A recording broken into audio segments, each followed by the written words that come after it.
Alleluia. Om Mani Padme Om. Allah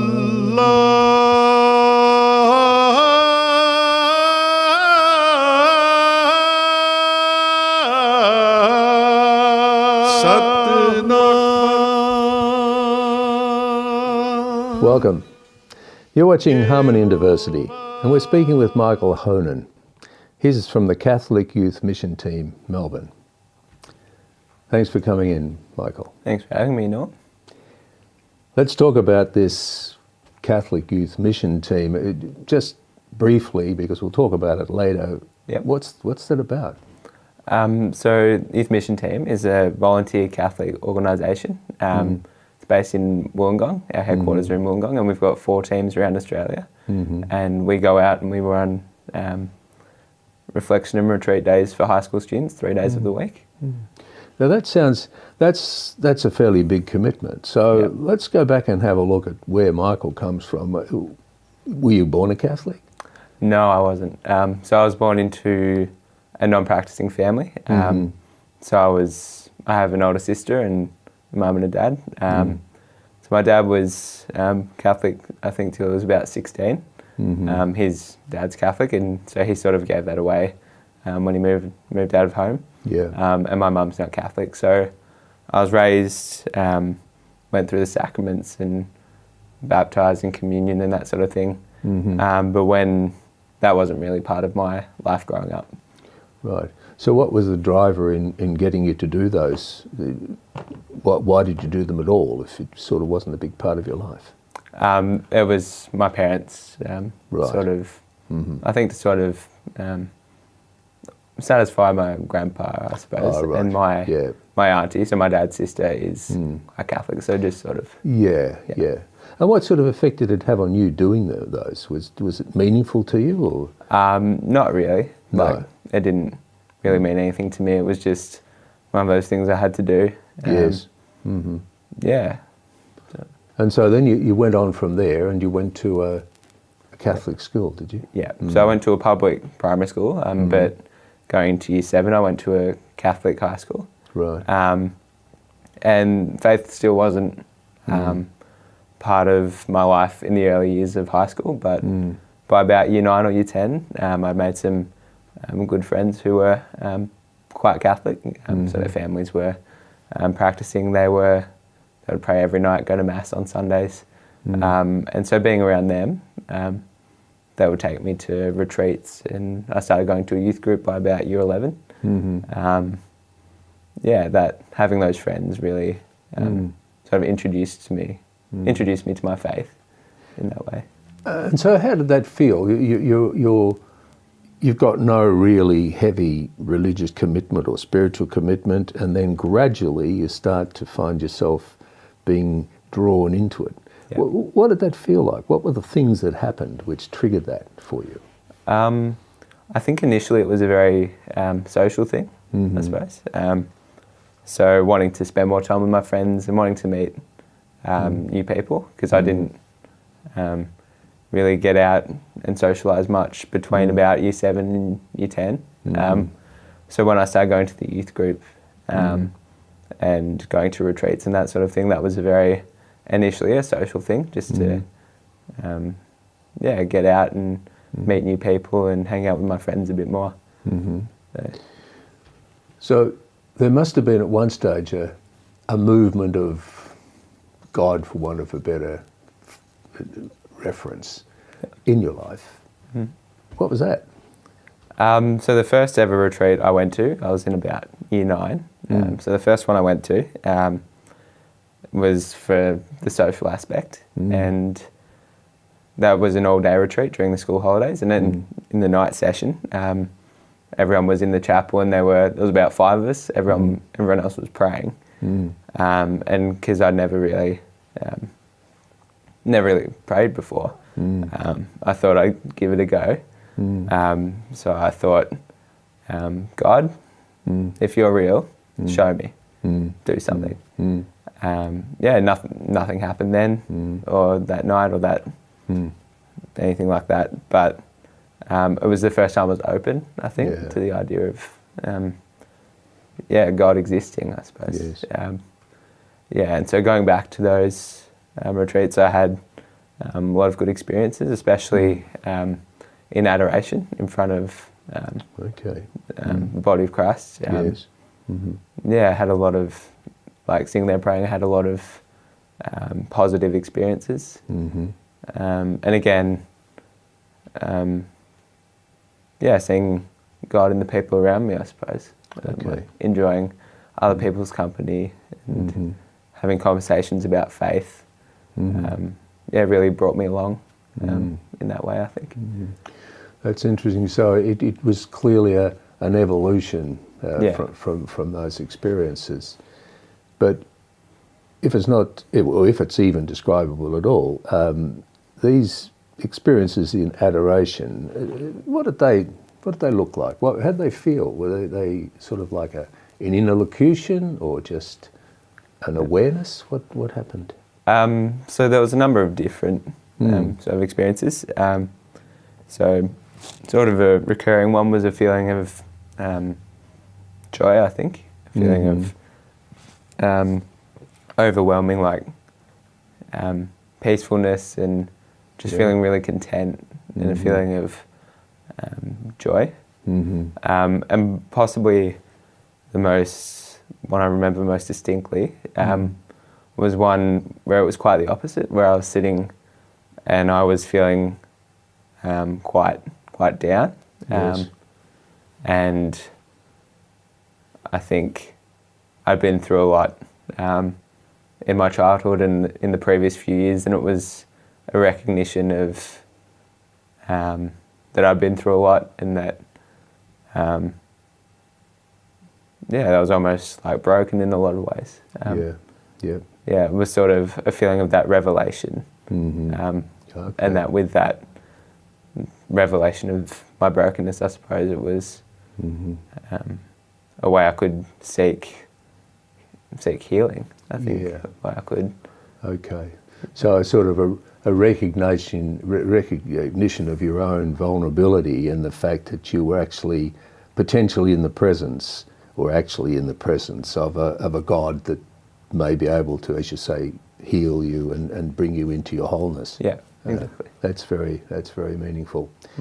We'll go to break. We'll be back. We'll be back in a moment.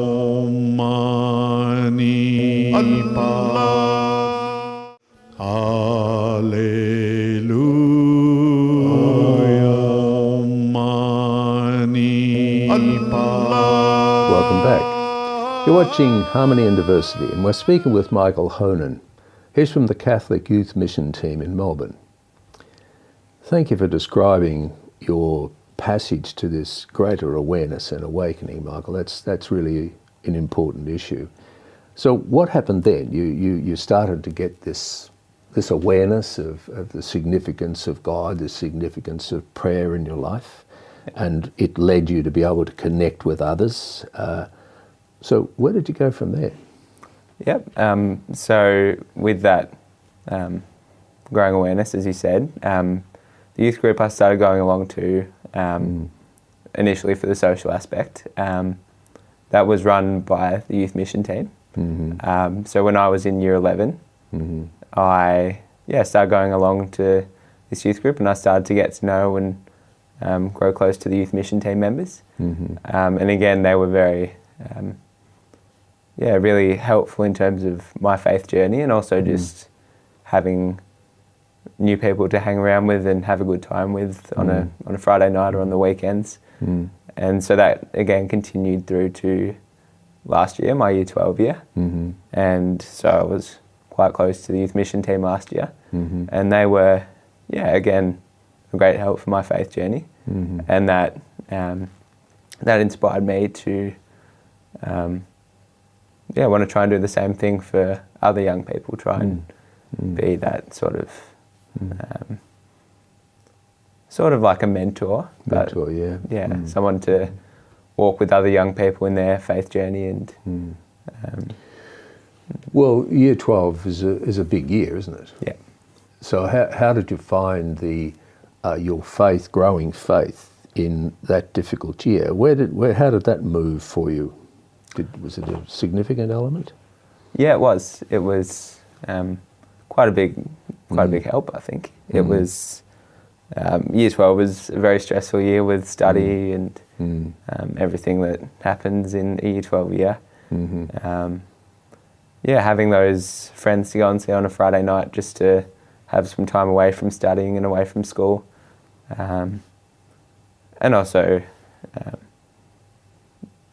just something to rely on.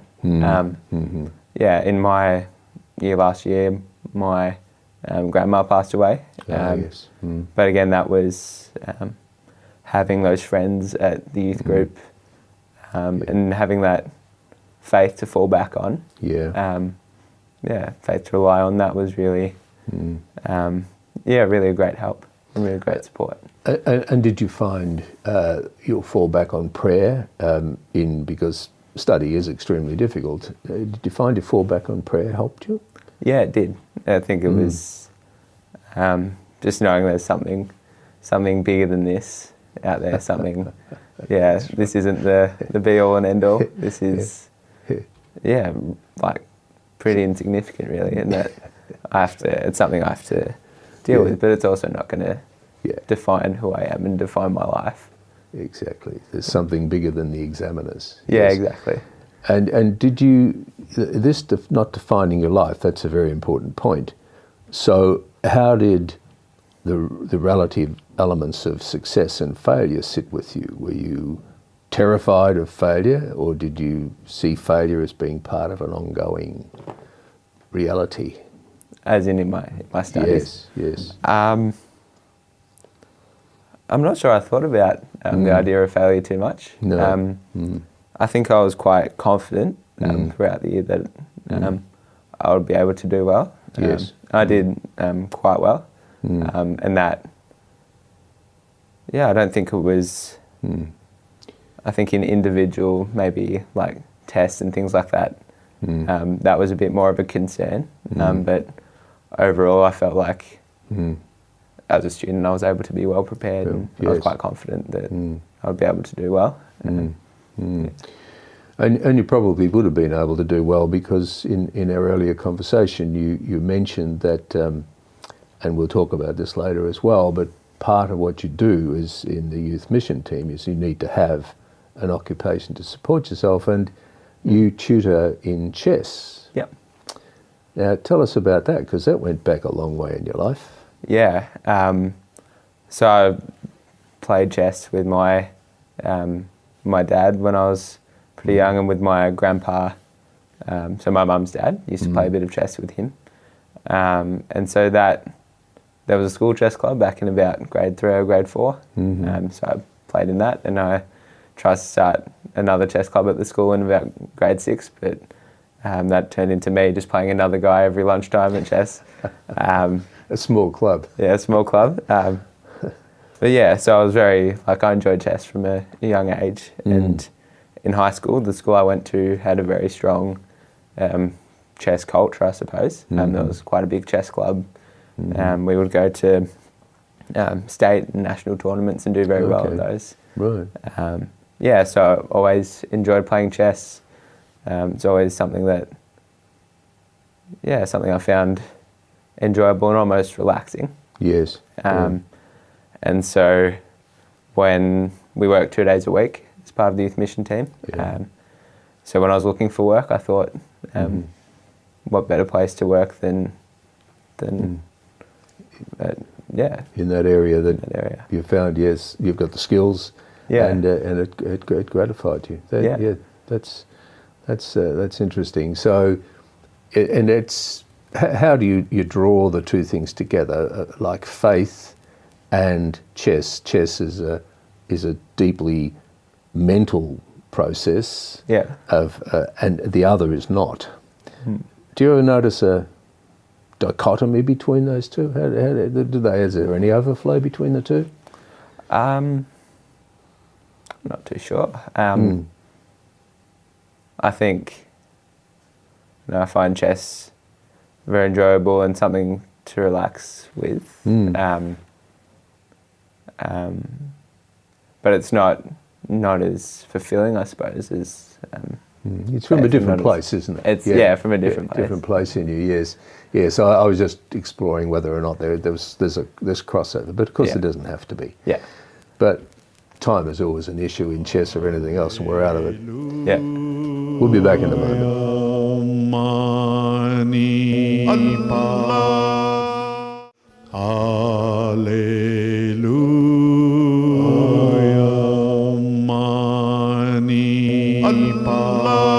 Welcome back. You're watching Harmony and Diversity. We're speaking with Michael Honan. He's from the Catholic Youth Mission Team in Melbourne. Okay, we've been talking about the Catholic Youth Mission Team. What's the structure of it? Hey, you mentioned it's got a headquarters in Wollongong. My first question would be, why Wollongong? Why Wollongong?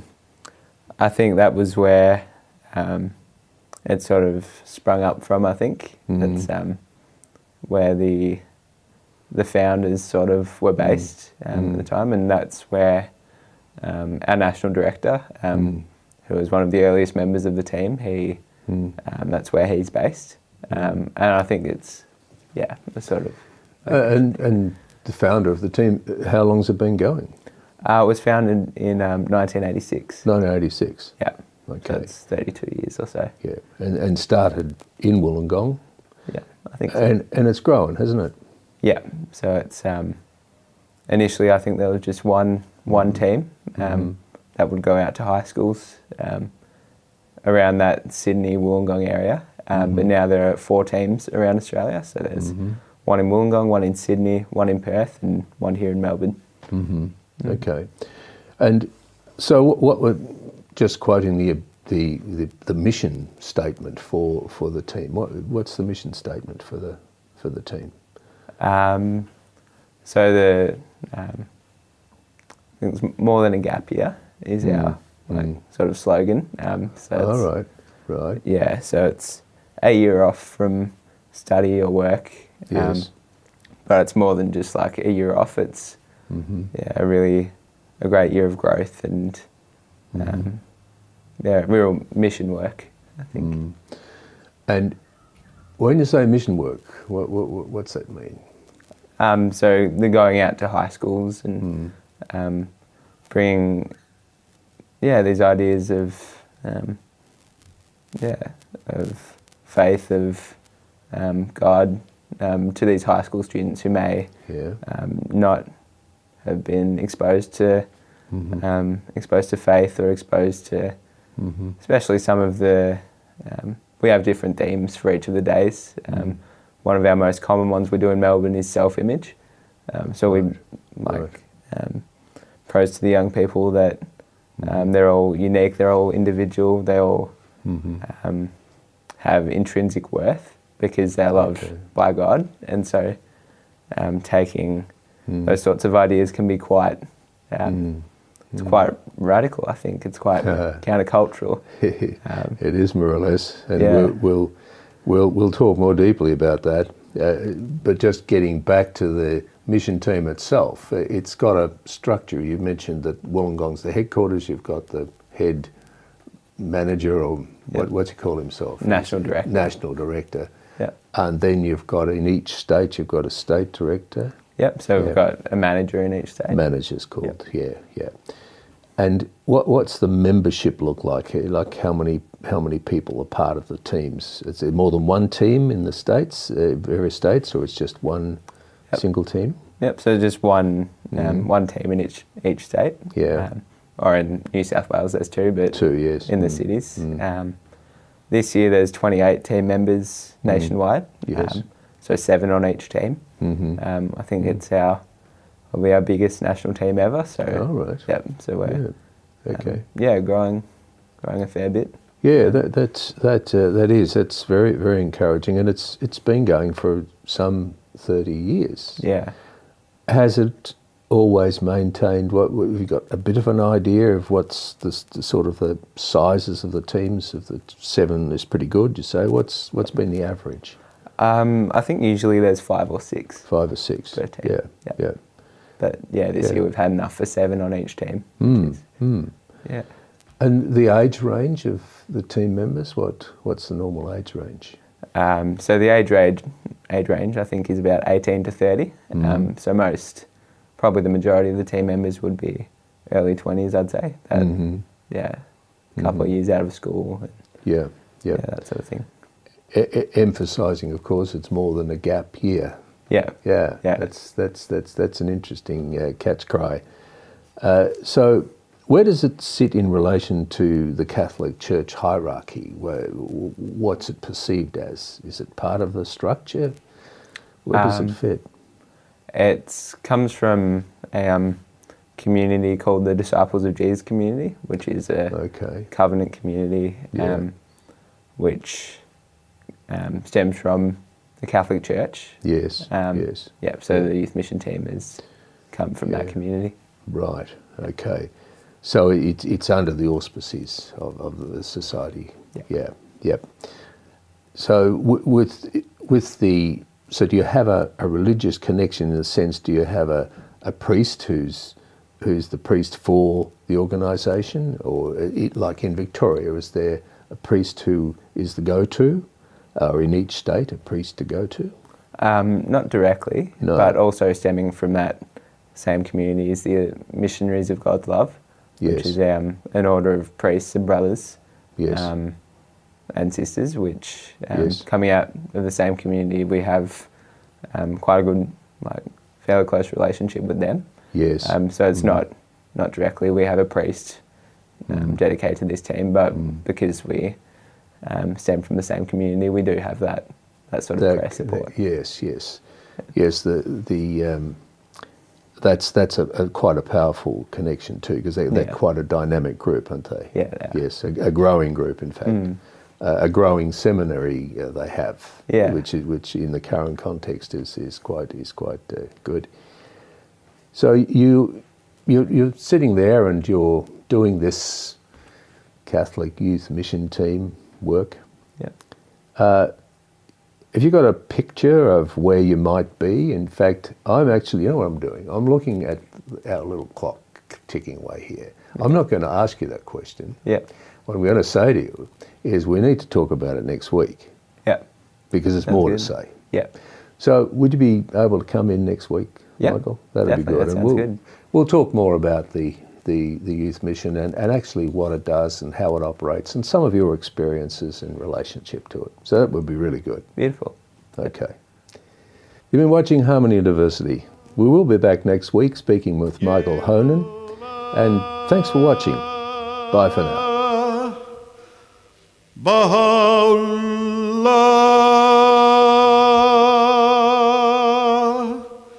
Shanti Om,